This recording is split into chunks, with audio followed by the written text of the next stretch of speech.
Indian army की तरफ से अभी जल्दी से जल्दी कामोव 2260 हेलीकॉप्टर डील को फाइनल करने के लिए गवर्नमेंट से रिक्वेस्ट क्यों किया गया है और अभी तक किस वजह से डील आगे नहीं बढ़ पा रही है। चाइना की तरफ से अभी पाकिस्तान को 50 स्विंग लॉन्ग 2 ड्रोन्स को सप्लाई करने की बात सामने आने के बाद कि यह भारत के लिए चिंता को बढ़ाने वाला है या फिर क्या पाकिस्तान के ये चाइनीज ओरिजिन ड्रोन भारत के लिए खतरा बनने वाले हैं। चाइना के कम्युनिस्ट पार्टी के लोग अभी भारत के अंदर तक फैल चुके हैं, जो कि भारत के अंदर रहकर ही एंटी इंडिया और प्रो चाइना एक्टिविटी को बढ़ावा देने का काम कर रहे हैं। और अंत में चाइना अभी अपनी J-11B एयरक्राफ्ट की एक अपग्रेड वेरिएंट की मास प्रोडक्शन करना शुरू करने वाला है, जो कि इंडियन एयरफोर्स की Su-30M के एयरक्राफ्ट के लिए एक बहुत बड़ा चैलेंज बनने वाला है। ऐसे ही कुछ और खबरों के बारे में हम आज की वीडियो में बात करने वाले हैं। नमस्कार दोस्तों, मेरा नाम है अंशुमन नायक और आप सभी का बहुत बहुत स्वागत है इंडियन डिफेंस न्यूज के डिफेंस टॉक सीरीज में, जहां पर हम रोज नए नए डिफेंस अपडेट्स के बारे में बात करते हैं। तो चलिए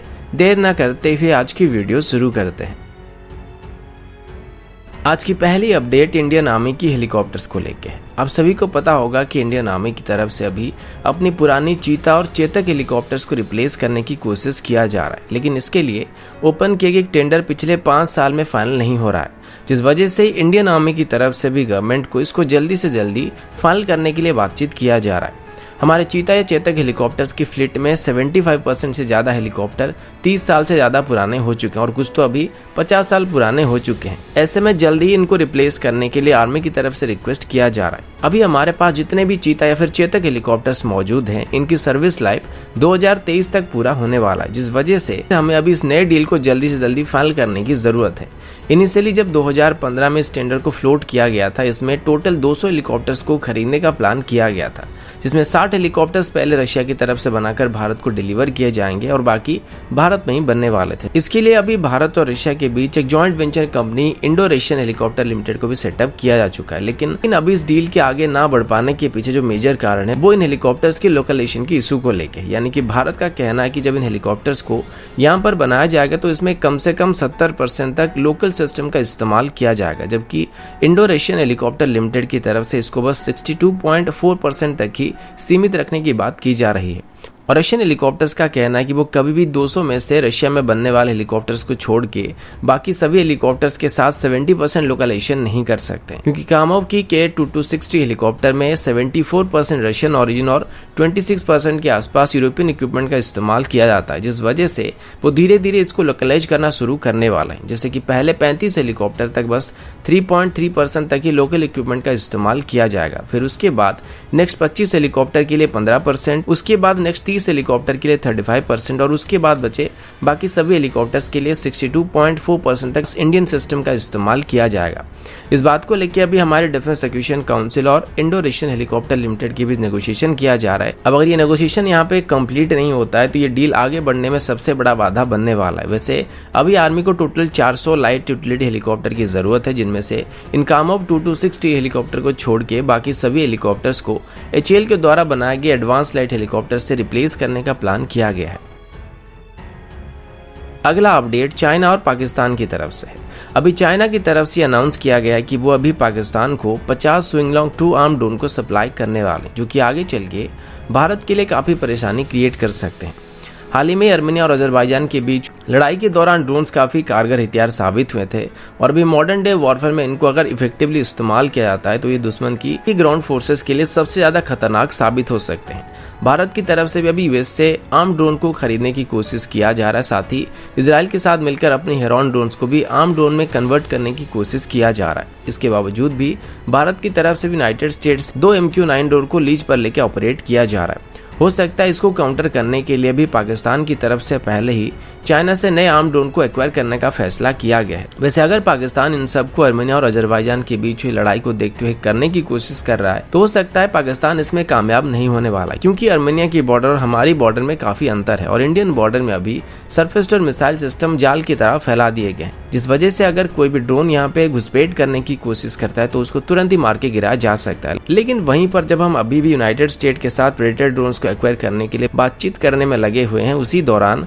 पाकिस्तान अभी चाइना से आर्म ड्रोन को खरीदने वाला है। तो यहाँ पर उनके पास थोड़ा एडवांटेजेस होने वाला है, क्योंकि वो हमारे मुकाबले पहले इन ड्रोन का एक्वायर करने वाला है, क्योंकि जब हमारे पास एक भी आर्म ड्रोन मौजूद नहीं होगा तो वो चाइना से ऐसे 50 ड्रोन को एक्वायर करने वाला है। वैसे विंगलोंग 2 ड्रोन की बात करें तो इन ड्रोन्स की परफॉर्मेंस अभी तक कुछ खास अच्छा नहीं पाया गया है और जितने भी फॉरेन कंट्रीज की तरफ से इसको अभी तक खरीदा गया था वो इनकी परफॉर्मेंस से बिल्कुल भी खुश नहीं और ये कई बार क्रैश हो चुके हैं। अगला अपडेट भारत और चाइना को लेके है। जब से भारत और चाइना के बीच लद्दाख में तनाव बढ़ा है तब से भारत चाइना को लेके काफ़ी ज़्यादा सावधानी बरतना शुरू कर चुका है। अब धीरे धीरे पता लगने लगा है कि चाइना के साथ हमारा जो लड़ाई हो रहा था वो सिर्फ बॉर्डर तक ही सीमित नहीं है। अभी पता लग रहा है कि चाइना की कम्युनिस्ट पार्टी के लोग अभी भारत के अंदर मौजूद अलग अलग इंस्टीट्यूशन में काम कर रहे हैं। अभी सांघाई में काम कर रहे एक फॉर्मर इंडियन कॉन्सुलेट को भी चाइनीज कम्युनिस्ट पार्टी के मेंबर के तौर पर पाया गया था और कुछ महीने पहले भी ये सामने आया था कि चाइना की तरफ से अभी सभी टॉप इंडियन लीडर्स की डाटा को कलेक्ट किया जा रहा था और ये रिपोर्ट एक सिंगल एजेंसी की तरफ से नहीं बल्कि मल्टीनेशनल मल्टीपल एजेंसी की तरफ से छानबीन करने के बाद दिया गया था और सभी की तरफ से सेम रिपोर्ट यहाँ पे दिया गया था। अब चाइना की कम्युनिस्ट पार्टी के मेंबर्स का भारत के अंदर मौजूद होना भारत के लिए कोई बहुत बड़ी चिंता का विषय अभी के लिए तो नहीं, क्योंकि ये चाइना के हर एक ऑर्गेनाइजेशन के अंदर मौजूद होते हैं और यहाँ तक यूनाइटेड स्टेट की तरफ से भी सेम स्ट्रेटेजी अप्लाई किया जाता है, लेकिन यूनाइटेड स्टेट की तरफ से इसको छुपाया नहीं जाता, लेकिन चाइना की तरफ से इन सभी बातों को गुप्त रखा जाता है। और आपने देखा होगा कि पिछले कुछ महीने में हमने भारत के अंदर भी प्रो चाइना एक्टिविटी देखने को मिला था और ठीक ऐसे ही नेपाल के अंदर भी चाइना मल्टीपल एनजीओ को फंडिंग कर रहा है, जहां पर वो इंडियन प्रेजेंस को नेपाल और भारत के बीच रिलेशन को स्टडी करने की कोशिश कर रहे हैं। और मेरे हिसाब से यहाँ पर चाइना की तरफ से कोई लॉन्ग टर्म प्लानिंग किया जा रहा है जिसका हमें अभी इमीडिएटली इफेक्ट तो देखने को नहीं मिल रहा है, लेकिन कभी कभी नाजुक दौर में चाइना की तरफ से इमोशनल और साइकोलॉजिकल वॉरफेयर को आगे बढ़ाने में काफी मदद करते हैं।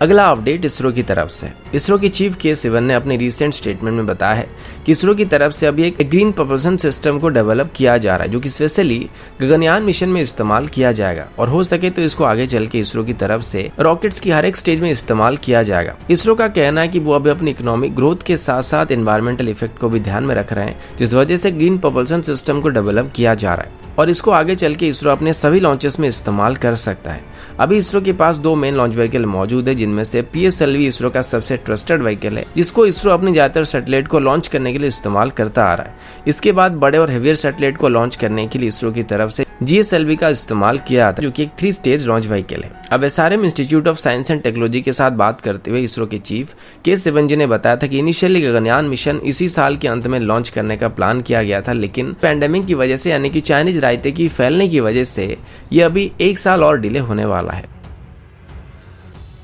अगला अपडेट चाइना की तरफ से। यूरेशियन टाइम की रिपोर्ट के मुताबिक चाइना की तरफ से अभी अपनी J-11B एयरक्राफ्ट को काफी तेजी से मॉडिफाई किया जा रहा है और अभी इसकी नई वेरिएंट की प्रोडक्शन को भी चाइना की तरफ से अपनी सेनेंग फैसिलिटी में शुरू करने का फैसला किया गया है। बताया गया कि ये पीपल लिबरेशन आर्मी एयरफोर्स में मौजूद J-11 का एक इम्प्रूव्ड वेरिएंट है, लेकिन इसमें एग्जैक्ट क्या अपग्रेड किए गए इसके बारे में अभी कोई डाटा नहीं दिया गया है, लेकिन उम्मीद किया जा रहा है कि इसमें चाइना अभी एक AESA रडार को इंटीग्रेट करने की कोशिश कर रहा है जो कि इसकी पुरानी डॉपलर रडार को रिप्लेस करने वाला है। अब AESA रडार को इंटीग्रेट करने के पीछे शायद चाइना का मेन एम इसमें अपनी PL-15 मिसाइल को इंटीग्रेट करना है ताकि इसे इंडियन एयरफोर्स की Su-30 MK एयरक्राफ्ट के खिलाफ VVR एंगेजमेंट में इस्तेमाल किया जा सके। चाइना की AVIC के मुताबिक J-11 की अपग्रेडेड वेरिएंट की सभी ट्रायल और टेस्टिंग अभी पूरा हो चुका है और 18 दिसंबर से इसकी प्रोडक्शन को भी शुरू किया जा चुका है। इनिशियली चाइना की तरफ से जब J-11 का प्रोडक्शन शुरू किया गया था तो ये थोड़ा कॉन्ट्रोवर्शियल हो गया था क्योंकि चाइना ने इसको रशियन ओरिजिन Su-27 फ्लैंकर को कॉपी करके बनाया था।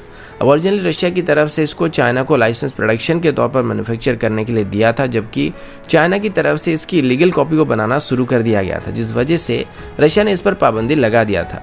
जिसके बाद चाइना अभी इसमें अपने खुद के एवियोनिक्स सिस्टम को इंस्टॉल करने की कोशिश कर, जिस वजह से ये अभी रशियन सब सिस्टम के ऊपर इतना ज्यादा डिपेंडेंट नहीं है। अभी इसमें चाइना की तरफ से Russian origin OEPS-27 IRST system का एक चाइनीज कॉपी को यूज किया जा रहा है जो कि ओरिजिन रशियन IRST सिस्टम से थोड़ा हल्का है, क्योंकि चाइना की तरफ से इसमें अभी ज्यादा कंपोजिट मेटल का इस्तेमाल किया गया है। लेकिन अभी तक जितने भी J-11B एयरक्राफ्ट का इमेज सामने आया था, इसको देखने के बाद एरोस्पेस एक्सपर्ट्स अभी अलग अलग तरह के ओपिनियन दे रहे हैं। कुछ का कहना यह है कि स्ट्रक्चर के हिसाब से देखा जाए तो यही सा रडार को यहाँ पे फिट नहीं किया जा सकता है, जिस वजह से हो सकता है इसमें चाइना की तरफ से एक बेहतर और इम्प्रूव्ड PSI रडार को इस्तेमाल किया गया होगा। लेकिन फिर भी कुछ का कहना है कि शायद इसमें अभी एक AESA रडार को इंस्टॉल किया गया है, जिस वजह से चाइना इससे अपनी PL-15 मिसाइल को इंटीग्रेट कर पाएगा और आगे चल के इंडियन एयरफोर्स के Su-30 MK के खिलाफ ये VVR एडवांटेजेस उसको दिला सकेगा। अगला अपडेट भारत और पाकिस्तान की तरफ से है। ANI की रिपोर्ट के मुताबिक पाकिस्तान में अभी भी सुअरों की एक्टिविटी देखा जा रहा है और पिछले कुछ महीनों के अंदर LOC में पाकिस्तान की तरफ से कई बार घुसपैठ करने की कोशिश किया जा चुका है, जिसे भारत की तरफ से नाकाम कर दिया गया था। लेकिन अभी 2020 के अंदर आर्मी की तरफ से दी गई रिपोर्ट के मुताबिक अभी पाकिस्तान की तरफ से घुसपैठ करने की कोशिश किया जा रहा था, वो एक ब्रॉड लेवल में करने की शुरुआत किया गया है, क्योंकि आमतौर पर जो घुसपैठ किया जाता था वो सबसे ज्यादा मात्रा में कश्मीर या जम्मू रीजन में किया जाता था। लेकिन धीरे धीरे ये पंजाब, गुजरात और राजस्थान के बॉर्डर की तरफ शिफ्ट होने लगे हैं। यानी कि जब वो जम्मू एंड कश्मीर में घुसपैठ नहीं कर पा रहे हैं तब वो अलग अलग बॉर्डर स्टेट में जाके घुसपैठ करने की कोशिश कर रहे हैं। 2020 के अंदर 4 मेजर घुसपैठ अटेम्प्ट किए गए थे, जिसमें से 4 पंजाब रीजन में और 4 जम्मू रीजन में किया गया था। और कुल मिलाकर इसी साल के अंदर पाकिस्तान की तरफ से 11 अटेम्प्ट किए गए थे, जिनको इंडियन आर्मी की तरफ से और BSF की तरफ से नाकाम कर दिया गया था। BSF का कहना है कि वो अपनी तरफ से पहले से प्रिपरेशन कर रहे हैं, जिस वजह से सभी बार पाकिस्तान को खाली हाथ लौटना पड़ा है। नवंबर में एक 150 मीटर लंबा टनल को भी इंटरनेशनल बॉर्डर के करीब देखा गया था, जो कि एक्टिव होने से पहले ही BSF की तरफ से इसको चेक कर लिया गया, वरना इसी को रास्ता बनाकर आगे चल के सुअर लोग इसमें घुसपैठ करने की कोशिश करने वाले थे। और पाकिस्तान अभी एक तरीके से घुसपैठ करने के लिए नए स्ट्रेटेजी को अपना रहा है, क्योंकि जैसे जैसे घुसपैठ करना मुश्किल हो रहा है वो रेडीमेड सुअरों को भेजने की तादाद को काफी हद तक रिड्यूस कर रहे हैं। लेकिन दूसरी तरफ वो जम्मू एंड कश्मीर के नौजवानों को अपने तरफ शिफ्ट करने की कोशिश कर रहे हैं या फिर उनकी ब्रेन वॉश करने की कोशिश कर रहे हैं। ऐसे में अगर वो उनके साथ देने के लिए तैयार हो जाते हैं या फिर जैसे तैसे करके कोई रेडीमेड सुअर बिना हथियार के कहीं ना कहीं से घुसपैठ करने में कामयाब हो जाते, तो उसके बाद आदि ड्रोन की मदद से उन तक हथियारों को पहुंचाने का काम कर रहे हैं। तो दोस्तों, अभी के लिए इतना ही। मिलता हूँ आपसे अगले वीडियो में, तब तक के लिए जय हिंद, वंदे मातरम।